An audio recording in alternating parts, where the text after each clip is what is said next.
নমস্কার বন্ধুরা, আজ নিয়ে এসেছি একদম ভিন্ন স্বাদের পাবদা মাছের একটা রেসিপি। আমার দিদার বাড়িতে এক উড়িয়া ঠাকুরমশাই ছিলেন, ওনার হাতে এই রেসিপিটা বহুবার খেয়েছি। বেশি কথা না বাড়িয়ে চলুন রান্নাটা করা যাক। এই রান্নাটার জন্য দেশি পাবদা নিলে খুব ভালো হয়। একটু ছোট সাইজের পাবদা নিয়ে নেবেন, নুন আর হলুদ মাখিয়ে ভেজে নেবেন। এই মাছটা ভাজার সময় প্রচুর ক্র্যাক হয়, মানে ভীষণ তেল ছেটায়, তাই ভিডিওটা একটু দূর থেকে নিলাম। সামান্য ব্রাউন করে ভেজে নেবেন।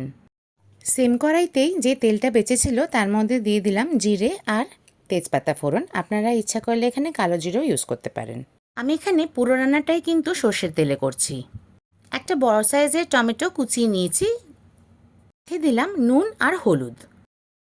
একটু ভালো করে নেড়ে চেড়ে ঢাকা দিয়ে টমেটোটা গলে যাওয়া পর্যন্ত কিন্তু ভাজতে হবে। এখন বেশ খানিকটা ধনেপাতা আর সাথে কটা লঙ্কা দিয়ে ভালো করে মিক্সিতে বেটে নেব। আপনারা ইচ্ছা করলে শিলেও বেটে নিতে পারেন। টমেটোটা গলে গেলেই আর খানিকটা তেল বেরিয়ে আসলে পরে যে পেস্টটা করে রেখেছিলাম সেটা দিয়ে দিতে হবে। এবার মিক্সিটা ধুয়ে তার খানিকটা জলও দিয়ে দিলাম। ধনেপাতার সাথে লঙ্কাটা বাটলাম বলে রান্নাটাতে আলাদা করে কিন্তু কোনো লঙ্কার পেস্ট ইউজ করিনি। আপনারা ইচ্ছা করলে আলাদা করে লঙ্কার পেস্ট ইউজ করতে পারেন। এখন এই পেস্টটাকেও কিন্তু খুব ভালো করে ভাজতে হবে যতক্ষণ না ধনেপাতার একটা ভাজা ভাজা গন্ধ বেরোয়। দেখুন চারপাশ থেকে তেল বেরিয়ে যাবে আর কালারটাও কিন্তু চেঞ্জ হয়ে যাবে। এখন দেবেন পরিমাণ মতন জল। জলের পরিমাণটা কিন্তু একটু কমই রাখবেন, কারণ এই রান্নাটা একটু মাখা মাখা খায়। একটু ফুটলেই ভাজা মাছগুলো দিয়ে দিতে হবে। আমার রান্না ভালো লাগলে একটা লাইক, কমেন্ট আর সাবস্ক্রাইব কিন্তু খুব আশা করব।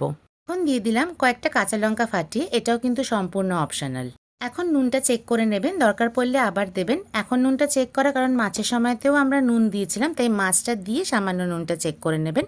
আমার এখানে একদম ঠিক আছে, তাই আমি আর নুন দিলাম না। 1 মিনিট ফুটলেই আমার রান্না একদম রেডি। ওপর থেকে ধনেপাতা ছড়িয়ে সার্ভ করবেন।